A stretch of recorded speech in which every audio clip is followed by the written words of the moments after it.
Football উন্মাদনা আর আলবি সেলেস্তেদের জয়, এই দুয়ে মিলে যেন একাকার চট্টগ্রাম বিশ্ববিদ্যালয় ক্যাম্পাস। আর্জেন্টিনার ম্যাচ ঘিরে চবির শহীদ মিনার এলাকায় বড় পর্দার সামনে জড়ো হয়েছিলেন হাজারো ফুটবলপ্রেমী শিক্ষার্থী।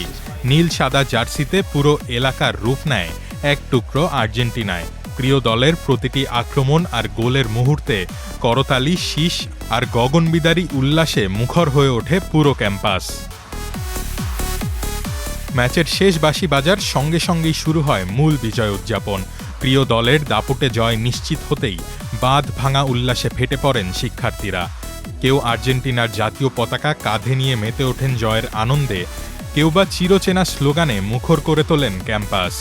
বাঁধ ভাঙা এই আনন্দ আর ভালোবাসার জয় ভাগাভাগি করে নেন চবির সব স্তরের শিক্ষার্থীরা। তবে চবি ক্যাম্পাসের এই উৎসবকে আরও রঙিন আর অনন্য করে তোলে বিশ্ববিদ্যালয়ের শিক্ষার্থীদের একটি আকস্মিক ফ্ল্যাশমব। প্রায় ২০ জন শিক্ষার্থী ফুটবল ভিত্তিক বিভিন্ন জনপ্রিয় গানের তালে তালে দারুণ নৃত্য পরিবেশন করেন। তাদের এই নান্দনিক নাচের মুদ্রায় ফুটে ওঠে ফুটবলের চিরন্তন আবেগ, উদযাপন আর তরুণদের ফুটবল উন্মাদনা। গ্যালারির দর্শকদের হাততালিতে জমে ওঠে পুরো আয়োজন। ম্যাচ শেষ হলেও ক্যাম্পাস জুড়ে তখনও রয়ে যায় উৎসবের আমেজ। বিশ্বকাপ যে শুধু মাঠেই নয়, তরুণদের প্রাণেও সমানভাবে বেঁচে থাকে, তারই একটি ছবি দেখা গেল চট্টগ্রাম বিশ্ববিদ্যালয়ে।